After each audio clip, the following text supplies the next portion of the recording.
A paz do Senhor, meus irmãos, em rápidas palavras, vou trazer aqui para vocês um pequeno resumo da lição que vai ser ministrada hoje às 17 horas. Não por mim, mas o presbítero José de Assis estará lá para dar a aula para os irmãos no encontro dos professores. Esta minha fala não substitui o encontro dos professores, mas dá um norte para, de repente, aqueles que não poderão ir. E se desejarem também pode me mandar mensagem, que bem à noite, quando eu chegar, eu posso estar respondendo os irmãos, caso algumas dúvidas não forem sanadas para os irmãos. Então, a lição de amanhã, nós vamos estar falando sobre as reações ante as apresentações do reino do Emanuel. Porque o reino do Emanuel vem sendo revelado aqui para os irmãos e nós percebemos que a grande questão é que esta revelação, logicamente, ela trouxe reações. E a lição ela aborda reações positivas e reações negativas. O objetivo aqui já traz assim, bastante um direcionamento para os irmãos. Por exemplo, na primeira parte da lição, é o primeiro objetivo, explicar as reações de dúvidas sobre o Messias e o seu reino. A primeira reação que a lição vai mostrar é reação de dúvida. Então, está sendo apresentado nessa primeira parte um grupo, e que nós já podemos deixar bem claro que está sendo representado por João Batista e pela família de Jesus, o grupo que teve dúvidas se Jesus realmente era o Messias que havia de vir. Então isso aqui é para que os irmãos possam entender que nessa primeira parte os irmãos precisam sanar a dúvida dos seus alunos, ou explicar para os seus alunos essas primeiras reações de dúvida. João Batista, no capítulo 11, a nossa lição ela está no capítulo 11, 12 e 13. E no capítulo 11, é justamente o que a Bíblia diz, e aconteceu que, acabando Jesus de dar instruções aos seus 12 discípulos, partiu dali a ensinar e a pregar nas cidades deles. E João, ouvindo no cárcere falar dos feitos de Cristo, João já estava quase um ano preso, ele enviou 2 dos seus discípulos a dizer-lhes: és tu aquele que havia de vir ou esperamos outros? Há alguns comentaristas que tentam suavizar para dizer que João não teve dúvidas, mas a lição explana bem para os irmãos entender que João era uma pessoa, foi o maior profeta do Antigo Testamento, mas era um homem comum, e que sob a pressão de um cárcere, nas condições em que João estava preso, injustamente já há quase um ano, aquilo trouxe dúvidas para João Batista, porque a pregação de João Batista era aquele que viria com juízo, com justiça, para libertar Israel, aquelas mensagens de João, e de repente a Bíblia nos mostra que Jesus ele cumpre o seu chamado como verdadeiro Messias, mas ia totalmente contra a ideia do judaísmo sobre o Messias, que seria um rei político, um rei humano, que libertaria a nação de Israel politicamente, os tiraria da escravidão romana. E de repente, qual foi a resposta de Jesus? Jesus disse lá no versículo 4: ide anunciar a João as coisas que ouvis e vedes. Os cegos veem, os coxos andam, os leprosos são limpos e os surdos ouvem. Os mortos são ressuscitados e aos pobres é anunciado o Evangelho. E bem-aventurado é aquele que se não escandalizar em mim. Então, a gente até expressa no finalzinho do 1.3 que temporariamente tanto João Batista como a família de Jesus, eles estavam representados nas parábolas lá do capítulo 13, como aqueles que se ofendem, são aqueles que não tem raiz, que é a parábola do semeador, e Jesus explicando lá no capítulo 13, versículo 20, diz assim, ó, porém o que foi semeado em pedregais é o que ouve a palavra e logo a recebe com alegria, mas não tem raiz em si mesmo. Antes é de pouca duração e chegada a angústia e a perseguição por causa da palavra, logo se ofendem.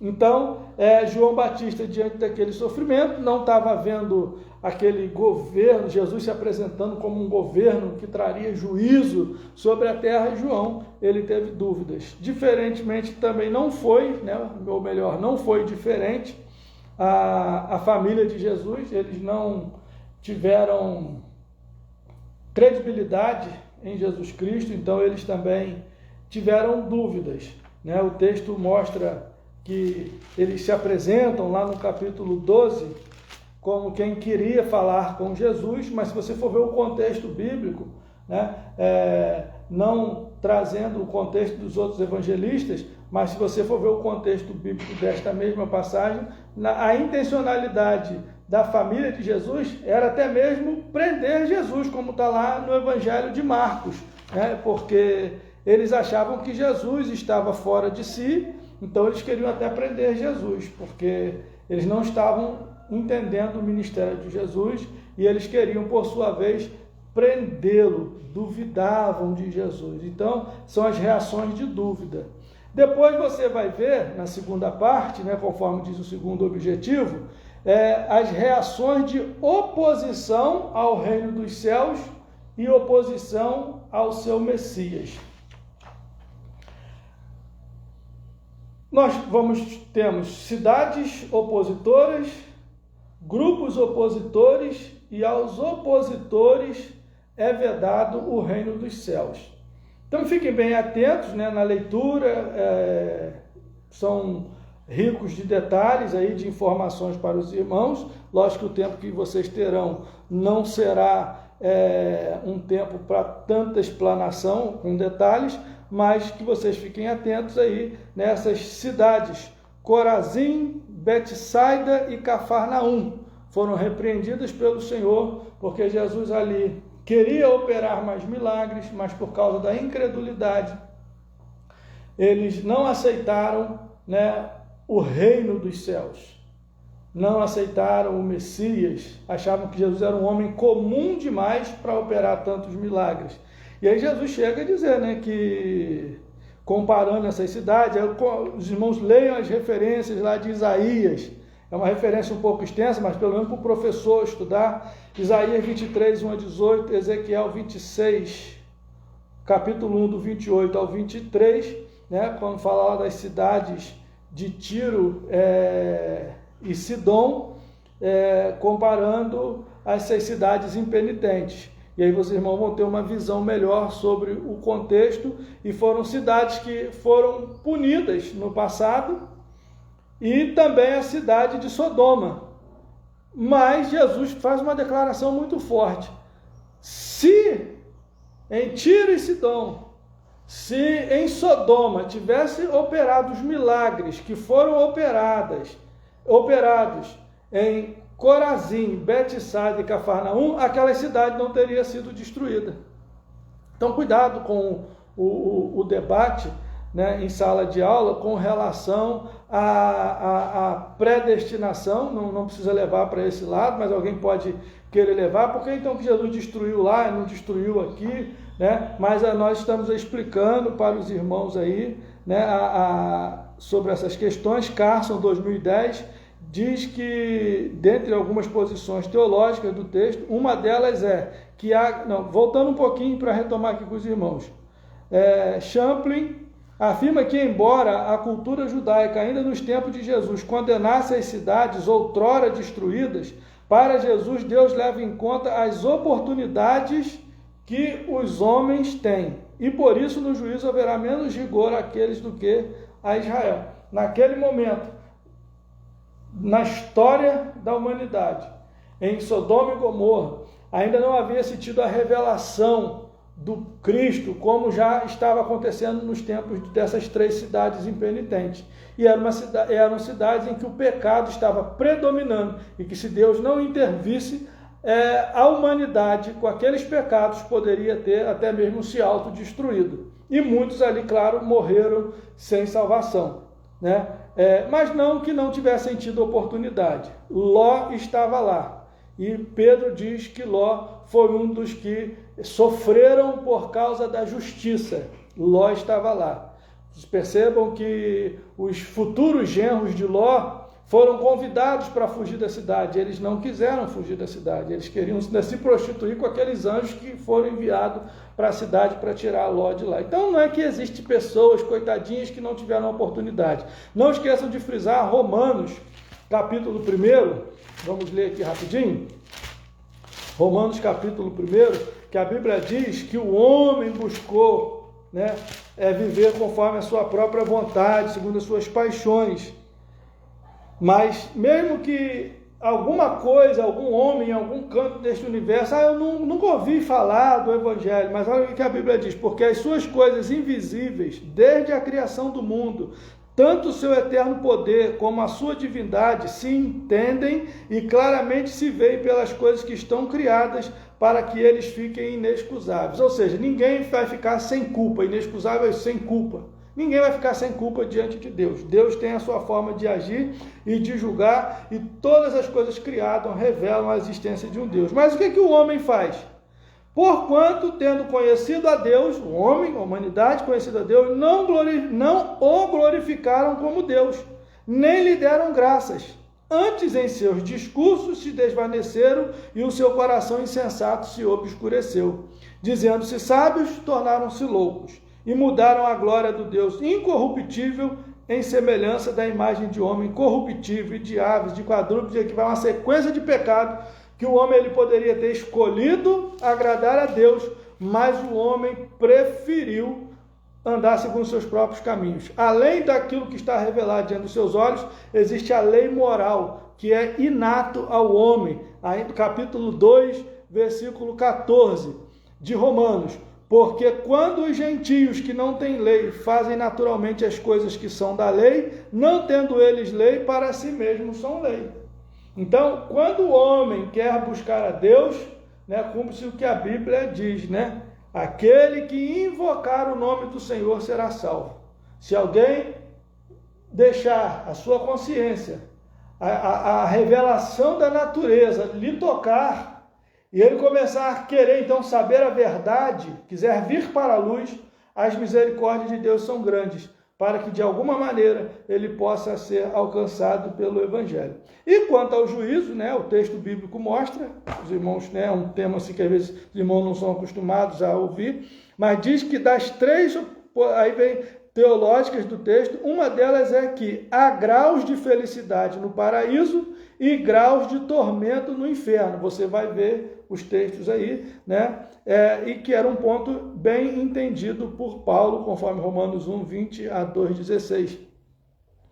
Percebam, né, que embora Jesus está declarando isso, se lá tivesse operado tantos milagres, não teria sido destruída, mas foi. E Corazim aqui não foi destruída, mas eles estavam diante do Messias revelado diante deles, e eles não estavam dando crédito ao que estava acontecendo, a maior das revelações. Então, há de se entender que para estes de Betsaida, Corazim e Cafarnaum, o juízo será mais duro do que para aqueles de Sodoma. E que não pode fazer uma aplicação, não será tão diferente para os que hoje têm o Evangelho sendo pregado na sua porta, né, e negam declaradamente a Jesus Cristo. Sodoma talvez não tenham tido a mesma oportunidade. E alguém tendo, negue, né? Então, no céu muitas alegrias, diferentes felicidades, a Bíblia fala sobre diferentes galardões, então fica evidente também esse ponto. Tanto no céu,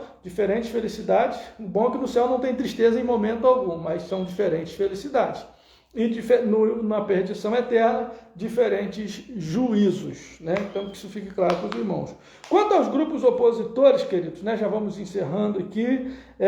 Quanto aos grupos opositores, irmãos, percebam que está sendo falado aqui sobre os líderes religiosos, que eles tinham o objetivo em descredibilizar a obra de Jesus em duas vertentes: curas e libertação. Quando Jesus curava, eles pegavam a oportunidade que Jesus curava no sábado, e Jesus curando no sábado, eles diziam que aqueles milagres não eram verdadeiros, porque Jesus curou no sábado, tinha quebrado ali. Então eles atacavam Jesus nessa direção. E quando Jesus expulsava demônios, eles diziam que Jesus não tinha poder para expulsá-los, e então blasfemavam contra o Filho de Deus, né? Como está lá as referências no capítulo 12, versículo 22. Então, nesse 2.2, vocês vão discutir essas duas questões em que eles tentavam descredibilizar Jesus, tanto quando ele curava, quando ele expulsava demônios. A liderança era os opositores religiosos. E os opositores é vedado ao reino dos céus. Se eles são oposição, logicamente lhes é negado a entrada do reino dos céus. E como foi trancada essa oportunidade para eles? Através das parábolas. Os queridos irmãos podem perceber que foi através das parábolas. A parábola é aquele recurso didático de Jesus de contar uma história, né, como os irmãos sabem, de maneira mais simples, mais acessível, para trazer as verdades teológicas do reino de Deus. Por isso Jesus aqui compararei o reino dos céus, e começava a explicar, né? E aí o texto, os irmãos, fiquem atentos, porque o mesmo recurso parábola é usado por Jesus com dois objetivos diferentes. Para a primeira multidão, não esqueçam disso, que existe mais de uma multidão, tá bem relatado aí, no capítulo 11, no capítulo 12, você vai ler o texto, você vai perceber que Jesus ele está ali operando milagres e tem ali uma multidão.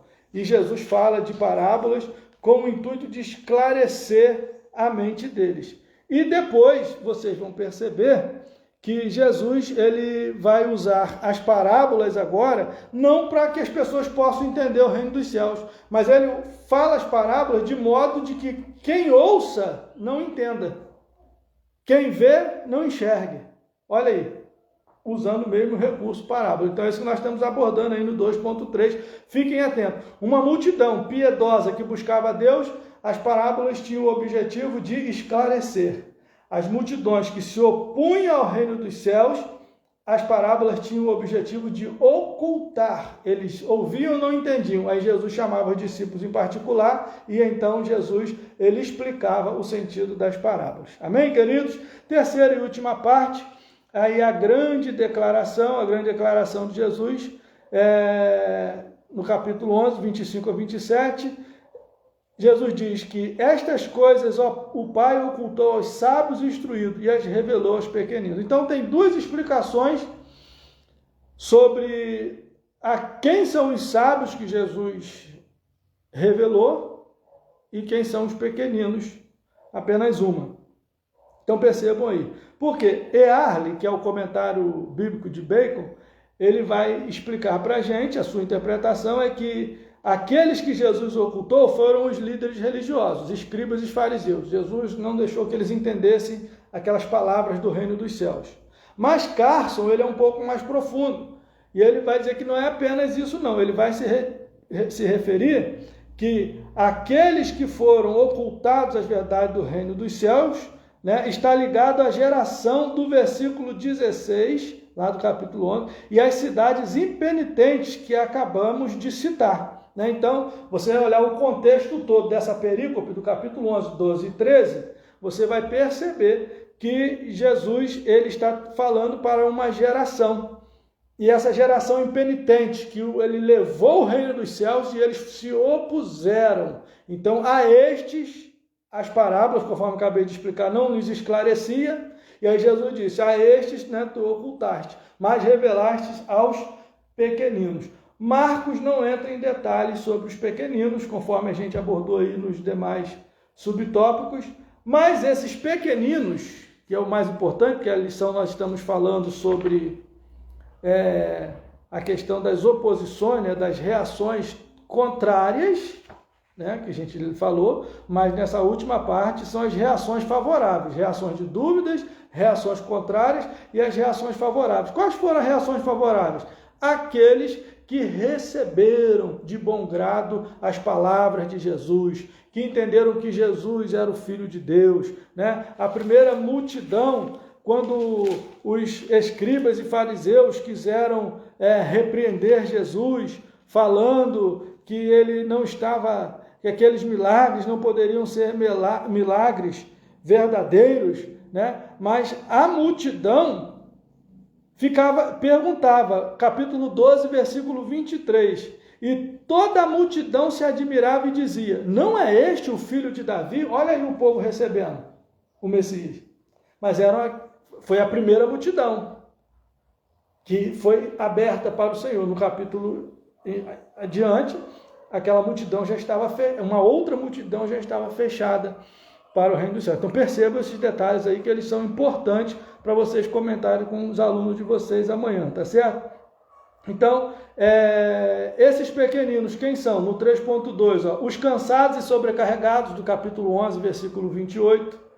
A multidão que reconheceu o filho de Davi, capítulo 12, versículo 23. E os discípulos, seguidores de Jesus. Esses entendiam, o reino estava aberto para eles. Os ensinos das parábolas alcançavam a mente deles, né? E qual era o cerne das parábolas? Como já vimos anteriormente, as parábolas no capítulo 13 foram aplicadas por Jesus com o objetivo de não revelar o Messias e seu reino à multidão rebelde, lá do capítulo 13. Porém, aos pequeninos ficou claro que o novo método de aplicação das parábolas revelava. O que revelava? Está lá no finalzinho do capítulo 13, aquelas últimas parábolas. Revelava o quê? A separação do bom e do ruim no dia do juízo, né? Os pequeninos entendiam isso. Revelavam também a questão da manifestação discreta do reino para os que tinham uma esperança meramente política, aqueles que achavam que Jesus ia vir para poder libertá-los politicamente. As parábolas mostravam que o reino de Deus ele era discreto, começaria bem pequeno e iria crescendo e tomando corpo. Então as parábolas indicavam isso, né? E também a grandeza e o valor do reino era o objetivo que as parábolas também queriam transmitir. Então, meus amados, uma boa aula para vocês. Desculpe aí, é um pouco corrido esse vídeo, mas é um pouco que a gente tentou passar para os irmãos para orientá-los. Quem puder, esteja hoje no encontro de professor às 17 horas. Não estarei lá, mas se alguém ainda ficar com dúvida, estou à disposição. Mande uma mensagem, a gente tenta responder, a gente tenta regravar só as dúvidas para uma live bem à noite, aí pelo menos amanhã de manhã vocês terão a oportunidade de ver alguma coisinha antes de aplicar a lição, caso eu veja que surgiu dúvidas e a gente precise comentar mais alguma coisa, tá bom? Um grande abraço, irmãos, a paz do Senhor e uma boa aula para todos. Amém?